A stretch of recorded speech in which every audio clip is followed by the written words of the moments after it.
Let's start with the basics. And the most basic thing you need to do when prepping for an interview is finding an expert. So usually by this stage, someone, whether it's yourself, if you're doing a show here at CJRU, or if it's your assignment editor, this is usually at some point someone comes up to you and says, we want to talk to someone about this. And then you have to turn around and be like, I know how to find that person. And that is the job of the producer. That is what producing is at its core. So how do you find an expert? You got to start from like a place, just asking yourself, who is the right person for this segment or episode? Now that usually comes down to like a focus statement. So usually they will give you usually you'll be given like a general idea. Like, so say someone hands you, you want to do an interview on, let's say public health in Toronto. That's a really broad thing. There's so many people you could look for that, but you got to narrow it down. So once you have it narrowed down to like, oh, I'm going to do public health in Toronto on transit. Now that's not what we call a focus just yet, but now you can start to narrow down your field. And once you're starting to narrow it down, chances are you're going to come across a couple potential experts. You're going to go on Google. You're going to be like, all right, public health, TTC, public health, Go Transit, public health, Metrolinx. You're going to look through your notes if you've done an interview like this before, and you're going to be curious, like, who is the right person for this? Now, at this point, especially if you're working at the CBC, this is where I would turn to a pre-interview.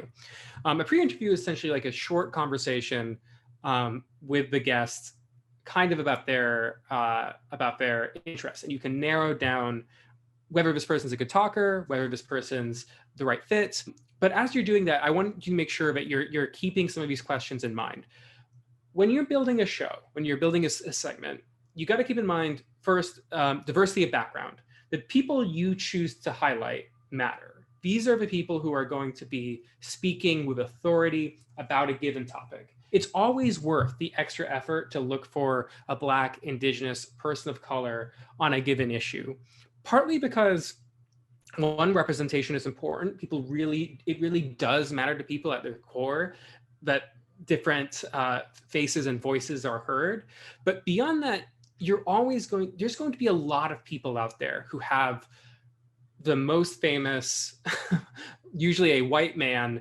That guy's going to be everywhere. So what you want a lot of the time is to make your segment unique. And part of that is going to be looking for that diversity of background. Does this person come from a perspective? Does this people come from an identity that you think is going to add something to this conversation? I think we got to be careful when we talk about diversity of background in this sense, in a way, because, so for instance, if you're doing a segment on, let's say, the protests this year, one of the right person to get as a guest for a segment on race in Canada, they're probably going to be Black. That's probably just the correct choice. But I wouldn't necessarily call that diversity of background. What we want is, when you are looking for a guest on a subject, on any given subject, it shouldn't be that when you're only looking for racialized individuals or LGBTQ2A individuals, when their voices are explicitly the topic of discussion. Then you're just doing the thing that is like necessary for the piece. This is talking about going a step beyond and finding that right guest. So just keep those things in mind. So make sure that when you're searching for a guest, have a focus or have the inkling of where you really want to hone in on. Make sure you're taking that extra step to reach out to people who don't usually have their voices heard. And 3, like, this is a segment on race. If it is a segment on sexuality, don't necessarily overthink it, but just know that, like, diversity there is necessary. It's mandatory. And you shouldn't just be thinking about diversity only in the context of those kinds of interviews. Now, another part of this is diversity of opinion. So when we talk about diversity of opinion, we're not necessarily talking about, is X real? Like, the age-old one is climate change real? To have someone on one side say climate change is real, and then on the other side say climate change is maybe fake, it doesn't really, one, it misleads your audience.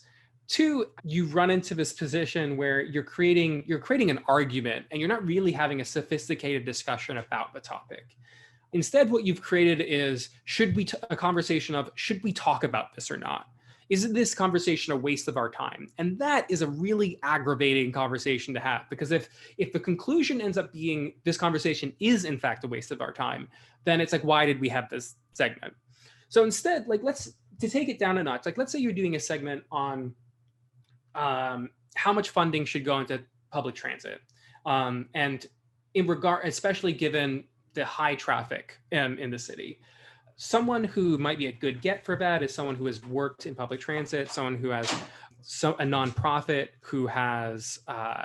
that has like worked around issues around sustainability and equity in the city, looking at conversations around the ways in which public transit can be improved through urban planning, like those kinds of conversations. Look at the different opinions that are being shown there, different proposals.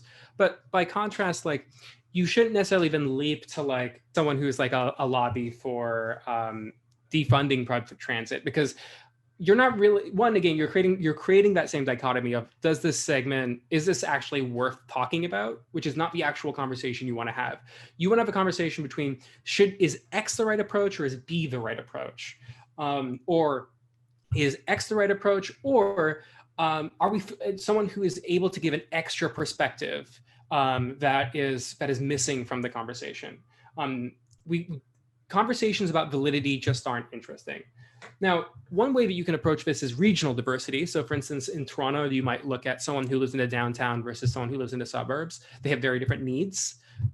This could be someone who's coming from a place of accessibility. This could be someone who's coming at it from a place of, like, for instance, we still have basically cops on the TTC. Someone who is opposed, someone who is talking about, if we remove some of those elements and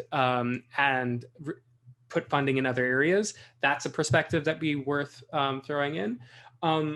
But again, the key, we don't want to have conversations about validity. We want to have conversations about perspective. You'll be surprised a lot of the time who you'll be able to get, but never bet all of your eggs on one basket. You'll get right up until your deadline, and then all of a sudden you'll get that email that says, actually, I'm busy, and now you have nothing. So I would always recommend reaching out to more people than you think you will need, especially if you're on a tight deadline. Now, if the segment is literally, we're going to talk to the head of this organization, then you should that is the quest. The quest is to reach out to the head of your organization. But if you're doing something on a topic, always, if you're doing on a topic, always remember that there's a good chance that if you bet on one person, you'll lose. So don't do that. I would also add that, like, try to have that pre-interview conversation. Pre-interview conversations are great from going from something broad into something specific. If you can take that larger conversation that you're thinking about and saying, like, okay, this person believes this, and this is what we're going to talk to them about. Then you can take that extra step, and you won't be walking in blind to this interview. And you're probably going to have a much more nuanced, a much more specific conversation. I would also say that, like, be aware of your deadlines. Like, if this is tomorrow, send 10 emails right now. Like, if it's in an hour, send 15 emails right now. And then look, people are one of the greatest reliefs of them all is to not have to do something, is the realization that thing on your schedule isn't bugging you. Actually, it's not going to happen. So feel free to just like email as many people as you can manage that you think are going to be worth it on this segment. And then once you have an expert in mind, or there's a certain place that you're looking for, how should you go about doing this? So usually these people will have email publicly available, which is what makes them so easy to contact. Don't be afraid to use the telephone. A lot of them are old and love answering the phone. Now it's harder because of COVID. People tend to not be at their actual offices, but I think there are still ways to get in touch with people by phone. like as much as phone can be kind of terrifying, I know I still kind of get like the nerves whenever I ring. You can go so quickly from like, hey, are you available, to just having that pre-interview conversation, to just booking them, saying, I need you for, great, this is, let's go for 10 a.m. Thursday, have this conversation for real. So that can really help you out in terms of deadlines and timing. And then for a lot of academic and business experts, just remember, speaking to the media is part of their job. Don't ever be afraid of wasting their time. They are being paid to talk to you. There's a part of the CBC where where the experts that we go to gather, they're locked in a room for 8 hours, and they have to give the same interview over and over and over again to different parts of the country. You thankfully will unlikely be in that position, but even in those cases, a lot of the time the experts they get are like happy to do it because their university is covering their costs. Their university is going to give them a high five on their way out because they have put the fact that this expert is smart and this expert works at this place. So don't ever be afraid of wasting their time. In some ways, you are helping them.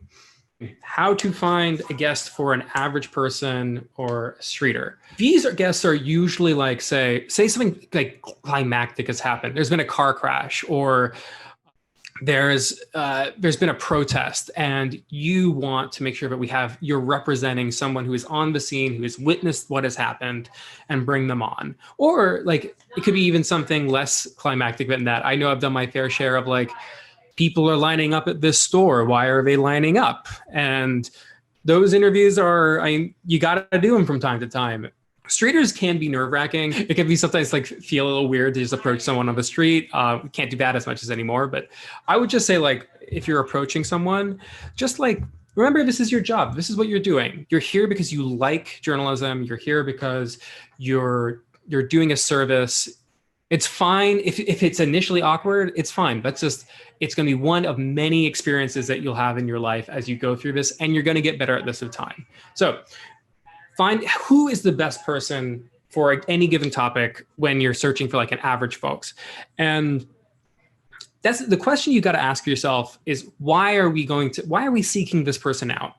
What do we hope a person reveals? And part of this is going to be turning to your focus. This is going to be looking at your focus and saying like, right, we're doing a story on this protest. We're hoping that someone is going to say that the protest is for X reason, or that they think the protest is a sign of like how the community is coming together. You want like some level of expectation what this person is going to say. And ideally you're going to get a couple different views on what's going on. A lot of the time, the way you get average people, they can be through, again, going to the scene of an event. We'll get to that a little later, but I want to talk about callouts first. I know I use callouts all the time. Callouts are essentially when you go on Facebook and you say like, hey, I'm a journalist, and I'm looking talk to someone about X. If anyone's had this experience, if anyone's had their flight canceled because of the pandemic, if anyone's been broken up by text, like, just let me know. I'm working on a story that way.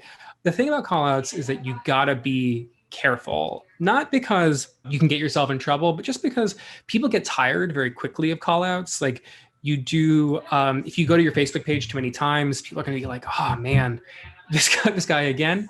So I always recommend, if you're doing callouts, if it's something like I'm doing a story on people who have broken up with their partner via text, your friends might be a good place. But if you're working on something bigger, I recommend going more specific. So for instance, if you're looking for someone who had their flight canceled because of the pandemic, there are a ton of Facebook groups about this. I would even go more. I know there are places like Pals or Buns. They're a place that kind of have some of these conversations. Those are great for like kind of broad community outreach, but where you really get the people who are directly affected by this stuff is by seeking out hashtags, seeking out conversations online, seeking out Facebook groups, seeking out even LinkedIn pages, LinkedIn groups, where people are kind of like, they're already having this conversation and you can kind of jump in and be like, does anyone want to talk to me about this?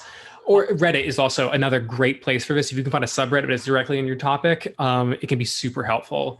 The other thing is just like, on the whole, avoid using close friends. You're probably going to have a great conversation with them, but to anyone who is not one of your friends, you're going to use a lot of social cues that that is going to be, it'll be hard to comprehend for anyone else listening or anyone else taking part. So just like, and also I think we're more likely to protect our friends, especially if they say something that might be good for a story, but like actually they didn't want to reveal how that relationship went, or they don't want their job to know that they think this thing, and at that point it's like you now you're worried about this relationship. It's not worth dealing with that kind of ethical hassle. So I recommend like use Facebook for when you think Facebook is useful in a broad way, but try your best to go specific. Go for communities, go for places, go for different social networks.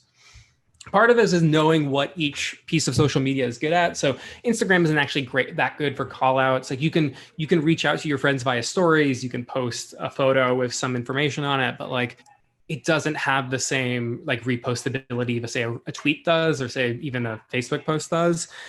But if you find a good hashtag on Instagram, it's a super great way to message specific people, especially if they have that available in their followers. You can just hit follow, be a little creeper for a second, and just send a message saying, hey, I'm a journalist, want to talk to you about X, and you'll be surprised a lot of the time he responds. By contrast, I find that like LinkedIn is like an extremely good way to find someone, especially if you're looking for like, I want someone who worked in construction. It's like, well, this is a whole database of people who can work on that stuff.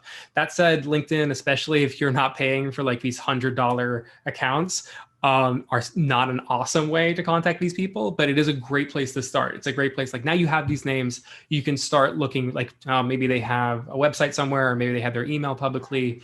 Maybe they're on the website of their company, maybe on their company's website, and you could leave a message there. Like these are good ways to think about calling people out. That said, sometimes the best strategy will, even in a pandemic, be going to the scene. And this is especially true of something like a protest.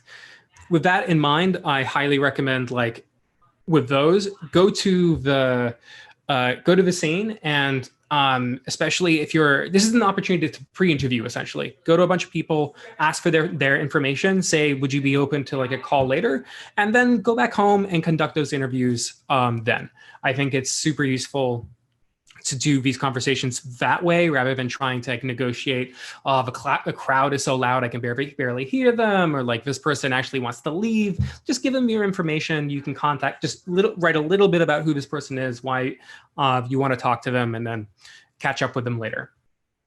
So Candor 411, which is basically just a database of everyone's landline numbers. That's super useful, especially if they're older and own a home. If you're talking to boomers, 411 is great. I have used 411 to find people's home. At one point, I was assigned chasing people who had particular Christmas lights, and Candor 411 helped me find their address and home phone number. It was an easy search, and it still helps you do. It's a surprisingly powerful tool. Yeah, don't be afraid to text people. Don't be afraid to email people. Don't be afraid to call people. Use whatever tactic you think is going to be the simplest for that person. If you think that person is more likely to text. If you think they're more likely to email. Email tends to be the most professional. If you don't have a ton of time, call them. Call them super fast. I had a prof who once called articles yesterday's research, and what that basically means is go through an article that is relevant to the topic you're doing.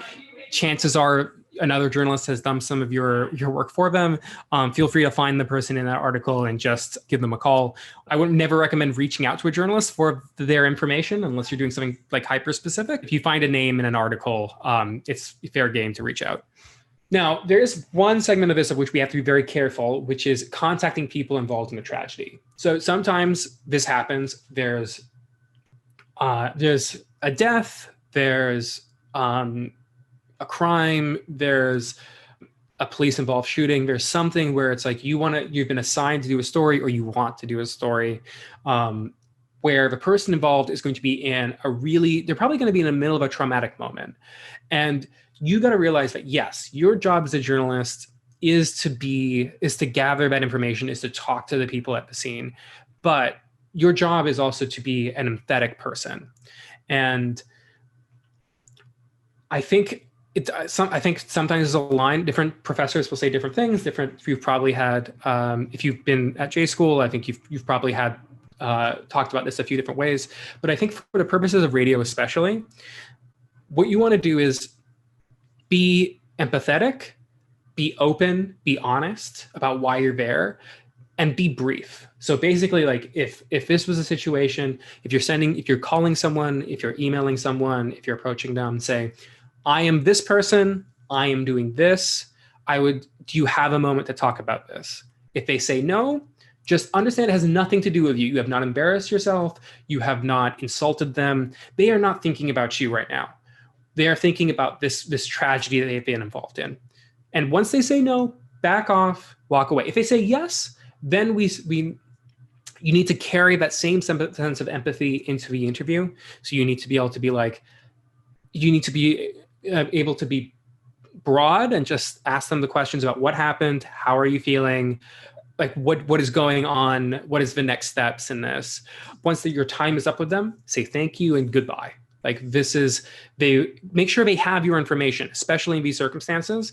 But again, once you're done with them, say good, like this is your time to leave. You do not need to be more present than they want you to be. So, okay, so let's do an exercise in terms of how to find a guest. So there's a lot of Toronto restaurants that are closing right now. It's a huge shame. Some of my favorite places have started to close down. I want you to give me 2 people who had to close their establishment and a means of contacting them. So here are some examples that we found. Janag, you can contact her for Twitter DM. I mean, DMs are always risky because I think people find that to be a personal place. So just like that being said, like your job is to reach out however you can. So if a DM is the one that's the most obvious, reach out through DM. Don't be afraid to reach out for DM and email. So Red Savage, here are 2 email addresses. You can contact them on Instagram. That's definitely worked at restaurants before. And then again, here's DM option and an email option for Niche Dish. Let's jump into what should you say in your email or phone call. So this is what your email and or message should say. I promise you it's this simple. Hello, my name is this. I work at blank. Would you be available for a phone call? Have another paragraph being like, I am working on this show for this, and we're working on this segment, but then just leave a piece of contact information and then say, thank you for your time. You want to be as fast as I would like to talk to you as soon as possible. That should be, if not your first sentence, your second sentence. I was asked to reach out to Kingston, Frontenac, Lennox, and Addington's public health. So we reached out to their medical officer of health. This was to their comms team. This is basically the setup. So literally just like, I was wondering if the guy would be available. I'm a producer on the Sunday edition. We're working on this segment. He would have a moment for a brief phone call. Really appreciate his time. Thank you. Hope to hear you soon. Meet. So how to prepare for an interview.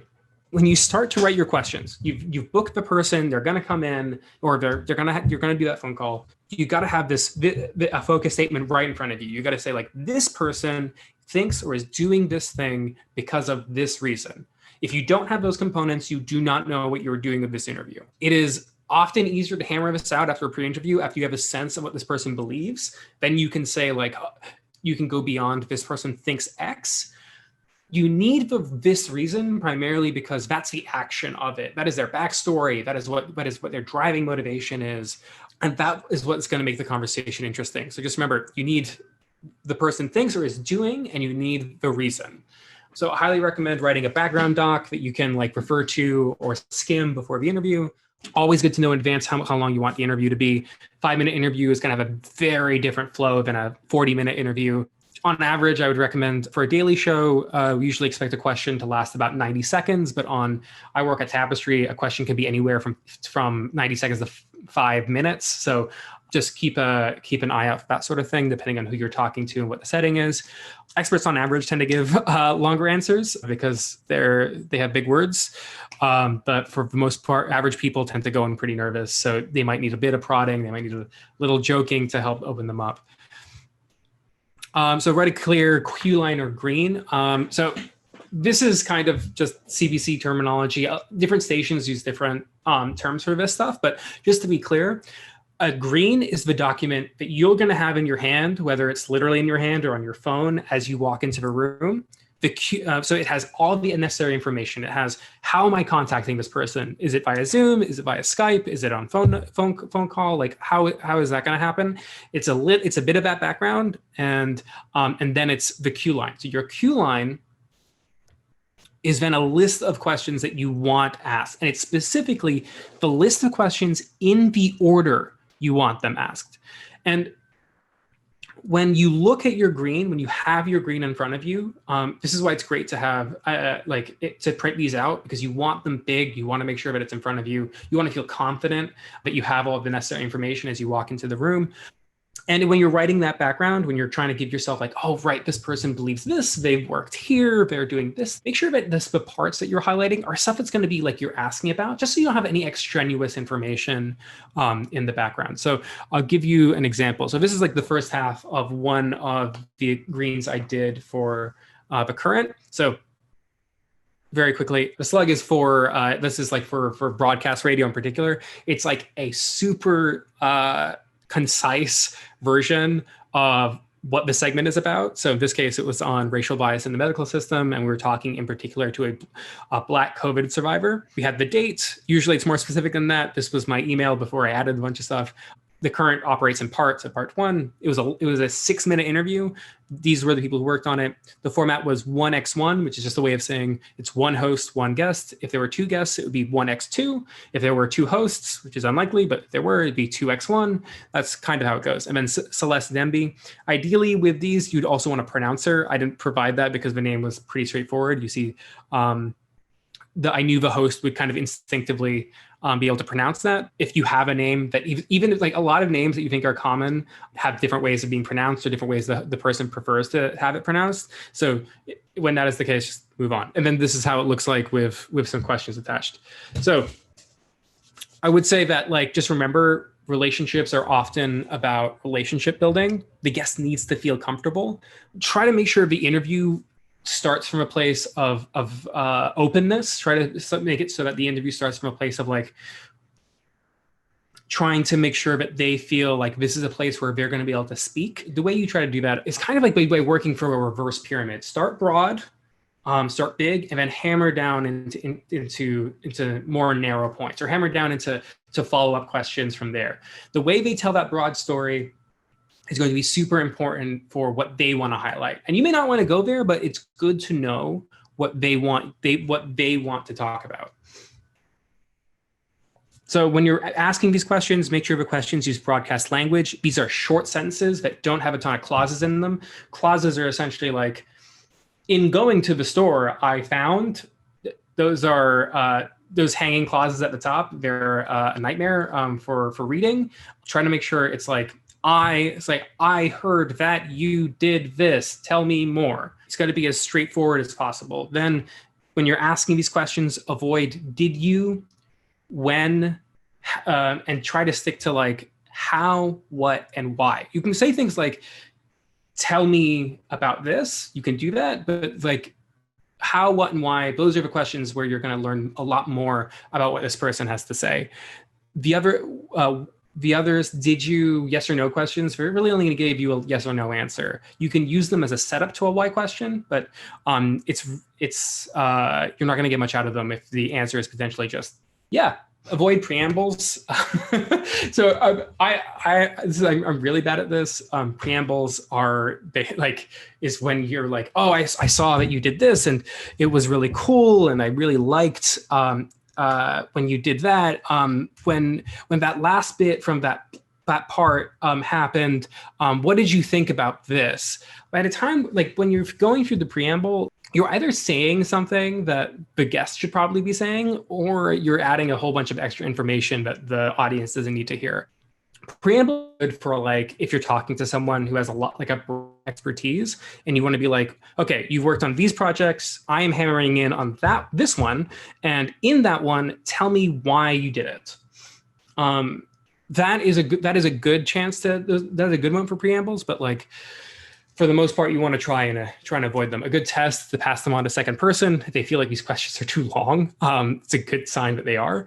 And then I would always recommend never give your questions in advance to your guest. It's one of the reasons that we had someone ask about pre-interviews. It's actually, you don't want them to sound canned. You don't want to sound like you want them to sound like they've had this question a million times. Sometimes you're going to get that anyway, but you don't want to you don't want to set that scenario up. Accountability interviews. I'm not going to go into these a ton. Accountability interviews are interviews where you're trying to hold people to account. So just to say that if you are in a position where you're taking a politician and doing an interview, be very careful about the wording of your question. These are people who are very media savvy, and their goal is to mostly waste your time.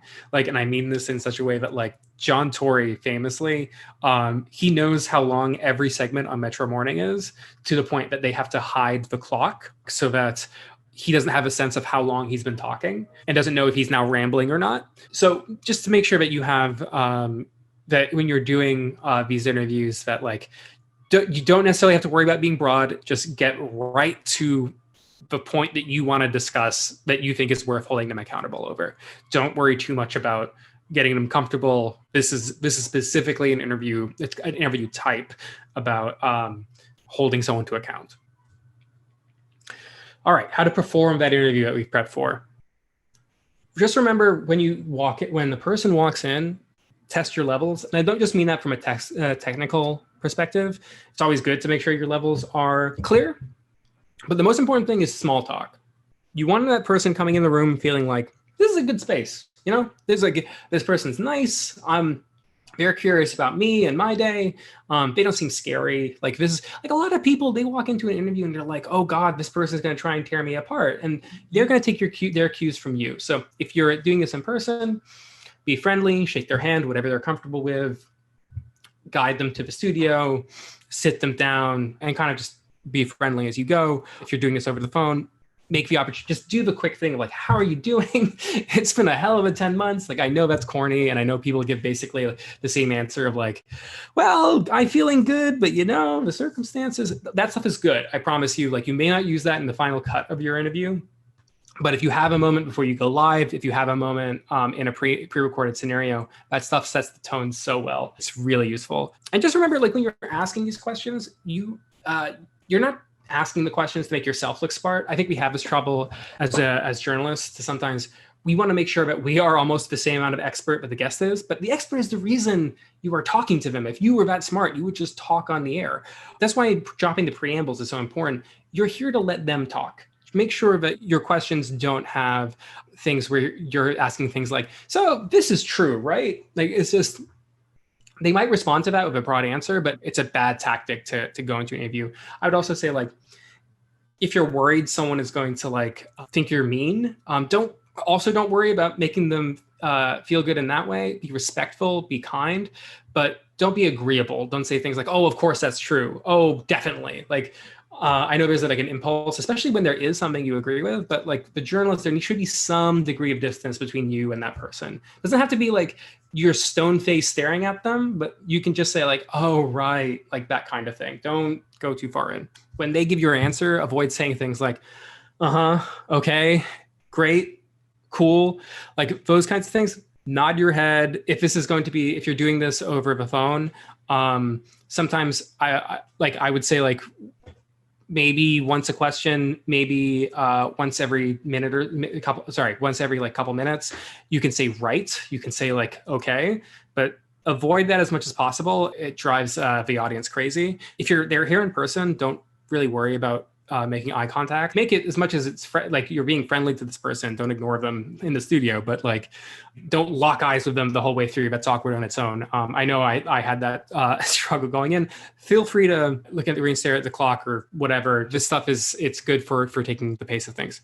Remember, interviews are rarely adversarial. You shouldn't be trying to squeeze information out of the person. Unless it is an accountability question, you shouldn't be trying to force them to answer. If they don't give a good answer, after the second re-ask, sometimes that's all you got. You can do a third re-ask sometimes, but you start to come across as the person will get frustrated. Don't give them any promises on what will or will be cut. You run into too many ethical situations. If they tell you in advance that they don't want to talk about something, that's good. You can work with that. But the moment that you're trying to negotiate what the final interview is going to be like, you've kind of lost control of what the conversation is.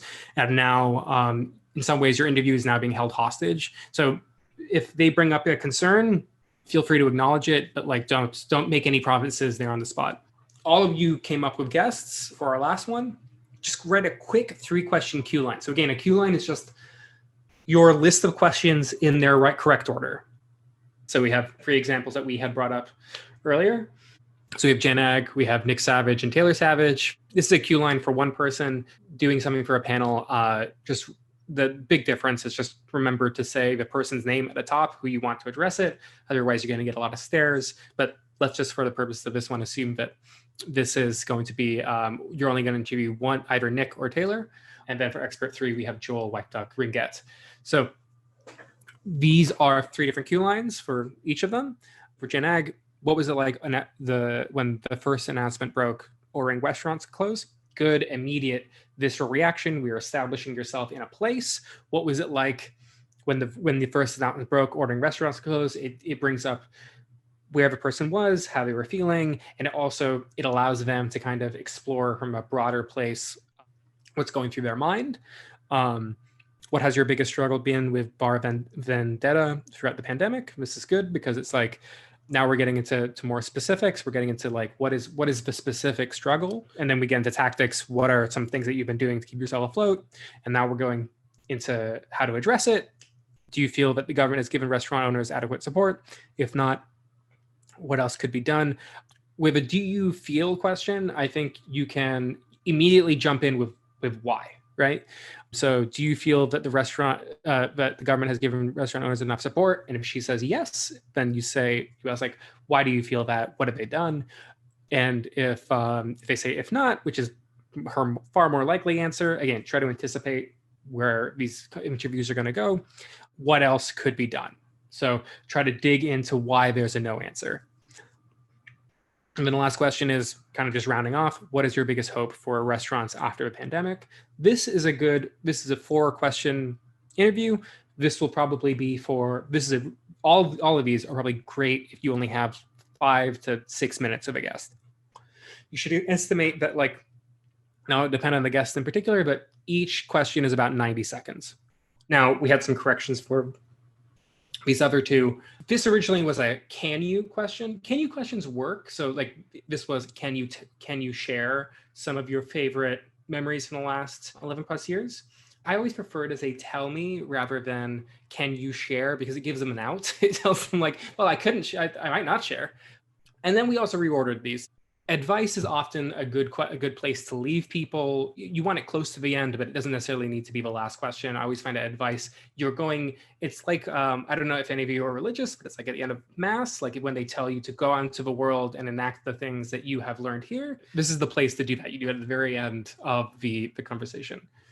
For Joel, I changed, this one was, did they help? And I would say that's like how they helped. You could probably change this further to like, if they've helped, what has that been like? In case you're not aware of if they've helped or not, and you want to kind of dig into that, then it's totally fine to just be like, what is the community's response? How have they been involved, if at all? That kind of thing. Working with a host, I work with a host all the time at the CBC. Here are the things that are most important to me. When you're doing an interview, give them as much notice as possible. Put it on the calendar. Make sure they're aware of what's going on. A background doc is critical. You never want a host walking in blind. If the person who's conducting the interview is not you, you just don't want them to be surprised. Like, you want them to have basically the same information you have in the most concise way possible. This is why when you write a background, it's so important that you write the background to the questions that you want to ask. Don't waste their time with superfluous information. That being said, if you don't have time for a pre-interview, just go with a little the basic details. Who are they? How long are we talking to them for?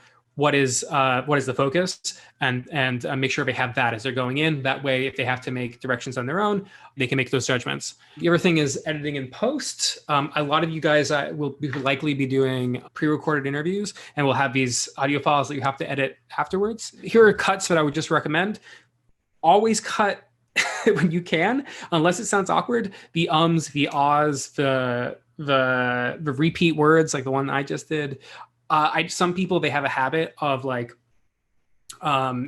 they'll give a sentence multiple shots. So they say things like, in my opinion, or well, in my opinion, like that kind of thing. When they do that, just make sure you have the best version of that take. It drives people up the wall. I know this from my editors and from emails I've gotten based on decisions I've made. The other thing is that often you're going to have this interview is a lot longer than you want it to be. Stick to the focus, remember what's important, and cut it down to that.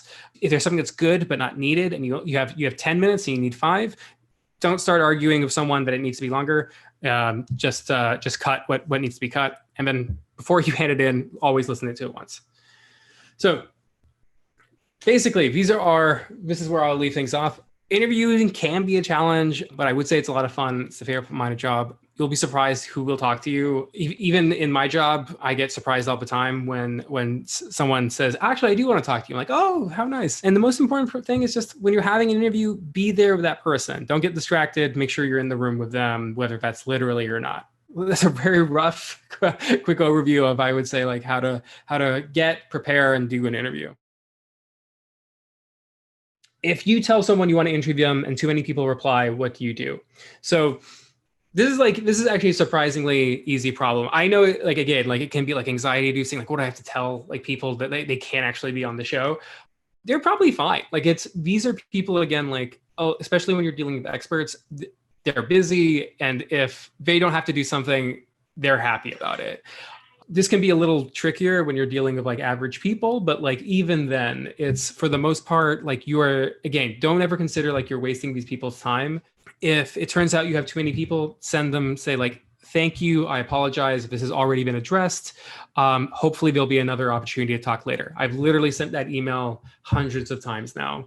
And I think it usually goes over really well. Again, people are pretty excited to not have to do something.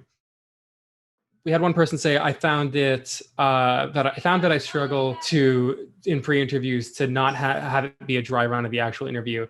And that's not necessarily a bad thing. It depends on the show. I think, like, to a certain extent, if you know what that person is going to say, it helps you plan better for actually writing the interview.